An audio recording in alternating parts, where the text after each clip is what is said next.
10분 불교 선에 관한 강의 시작하겠습니다.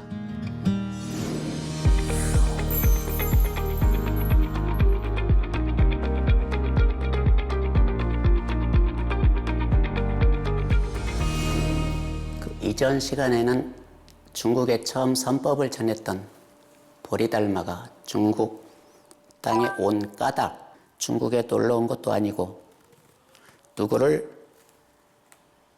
가르치러 온 것도 아니고 중국에서 자기의 법을 전수받을 후계자를 찾으러 중국까지 왔다. 붓다로부터 전해진 정법안장을 중국에 토착화시키기 위해서 그 토착화는 사람을 말미암아 사람에 의거해서 사람이 만들어내는 것이기 때문에 중국으로 사람을 찾으러 왔다. 그 인물에 해당하는 것이 태조해가 대사입니다. 이로써 달마 이후로부터 태조해가의 정법안장이 전승됨으로부터 이후 중국 사람들에 의해서 오늘날에 이르기까지 정법안장이 면면히 개성될 수가 있었습니다. 즉 조사가 서리한 까닭과 관련시켜서 몇 가지 살펴봤는데요. 이번 두 번째 시간에는 달마의 뒤를 이어서 약 200여 년 이후에 출현한 육조 해능조사에 대한 이야기를 살펴볼까 합니다. 육조 해능조사는 조계 해능이라고도 불리는 인물인데요. 638년에 태어나서 713년에 입적한 인물입니다.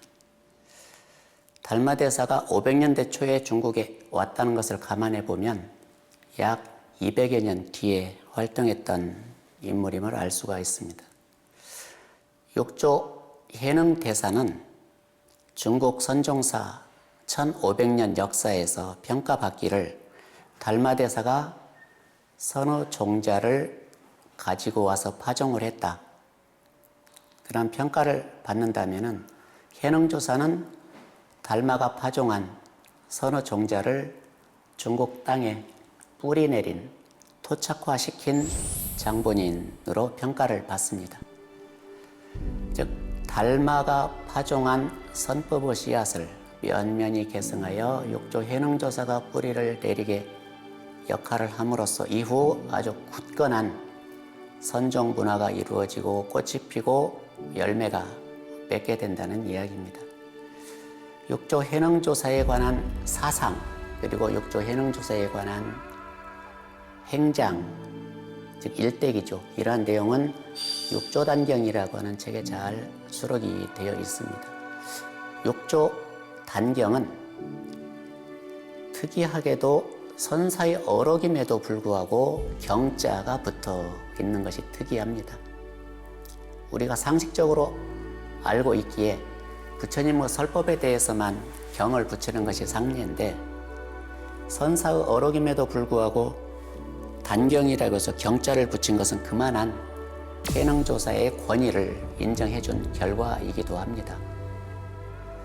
육조 해능조사가 살고 있던 그 시대에는 선사이면서 승려이면서도 붓다의 법을 받은 후계자를 조사라는 말로 불렀습니다. 그 조사라는 말은 달마 조사로부터 연유한 중국 선풍을 단적으로 표현한 용어이기도 합니다. 그래서 달마 조사로부터 연유한 그 선종을 조사선이라고 지금도 부르고 있는데요. 조사선에서 최고의 목표, 궁극 목표는 조사가 되는 겁니다. 그 달마 조사 이후 해가조사, 승찬조사, 도신, 홍인, 그 다음에 육조 해능에 이르기까지 6명의 조사를 6대 조사라고 하는데 그 6번째에 해당한다는 의미에서 육조라고 했고 그 설법집을 단경이라고 이름을 붙였어요. 그런 것 보면은 육조 단경은 해능조사의 설법집이면서 단순한 해능조사의 설법집에 끝나는 것이 아니라 중국 조사 선풍을 중국화시키는, 다른 말로 토착화시키는데 혁혁하게 아주 공헌한 그런 문헌이기도 합니다. 그 문헌을 떠들러 보면 단경의 제일 첫머리에 보리자성 본래청정 8글자가 나옵니다. 보리자성 본래청정이라는 말은 깨달음의 성품이 모든 사람한테 본래 갖추어져 있다. 태어나면서부터 깨달아 있다는 그런 선언적인 문구에 해당합니다.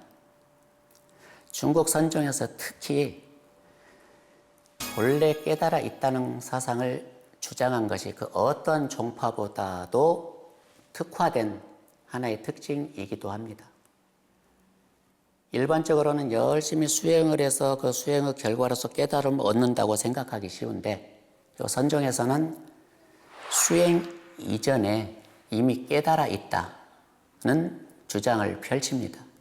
그래서 단경의 첫 대목에 보리자성 본래 청정, 이미 깨달음의 성품이 다 갖추어져 있으니 청정이라고 하는 말은 완성한다는 의미에 해당합니다. 깨달음의 자성이 다 완성되어 있기 때문에 단용차심 직료성불, 그 깨달아 있는 마음을 일상생활에서 그대로 활용하면 그것이 바로 성불이다. 아주 선언적인 말이 단경 첫 대목에 들어가 있습니다. 그리고 나서 육조 해능은 자기가 살아왔던 과거 행장 이야기를 시작을 합니다. 자기는 3살 때 아버지를 여의고 홀어머니 밑에서 24살이 되도록 살았다. 24살이 되는 어느 날 금강경의 한 대목을 듣고 발심을 했다.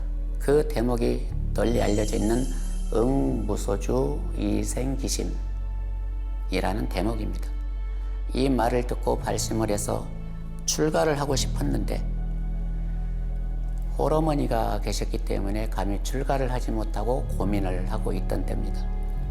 중국 문화에서는 효를 백행의 근본이라고 해서 가장 중요한 덕목으로 간주를 합니다. 그런 상황에서 늙은 홀어머니를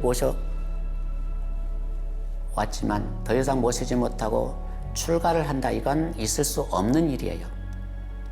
그래서 고민하던 끝에 마침 옆에서 도와주는 사람이 있어서 그 도움을 받아서 홀어머니를 안심시켜 놓고 혼자 출가를 합니다.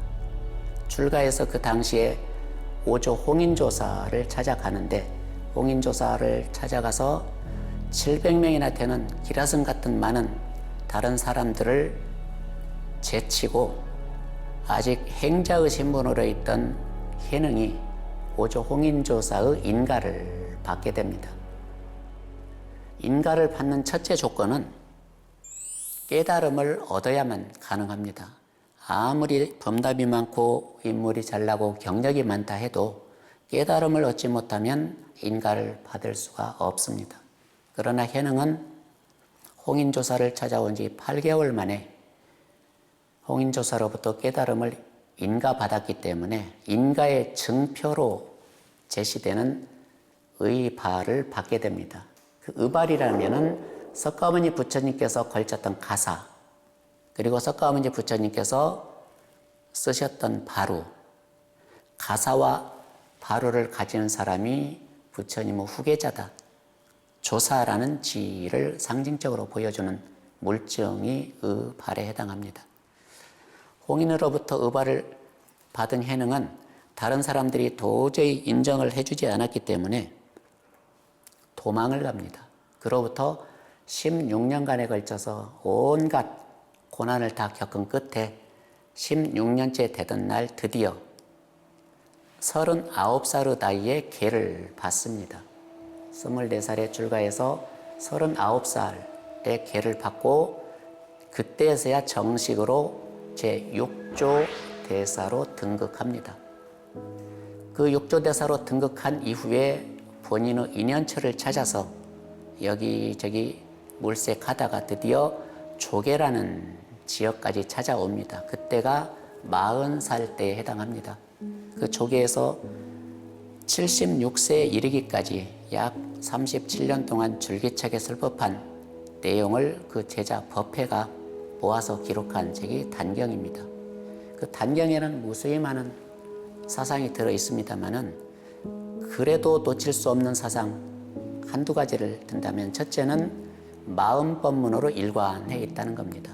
마음법문을 자성법문이라고 하는데 모든 설법의 내용을 다 마음속의 삼신, 마음속의 사홍사원, 또 마음속의 깨달음, 마음속의 정토, 모든 것을 다 자성법문으로 일관했다는 점이 해능조사 단경에 보이는 하나의 큰 특징이기도 합니다. 이로써 해능조사의 법문을 한마디로 자성법문이라고 부르기도 합니다. 이것이 해능조사 선사상의 가장 특이한 사상이라고 이야기할 수가 있습니다. 오늘 강의는 여기까지 마치겠습니다. 감사합니다.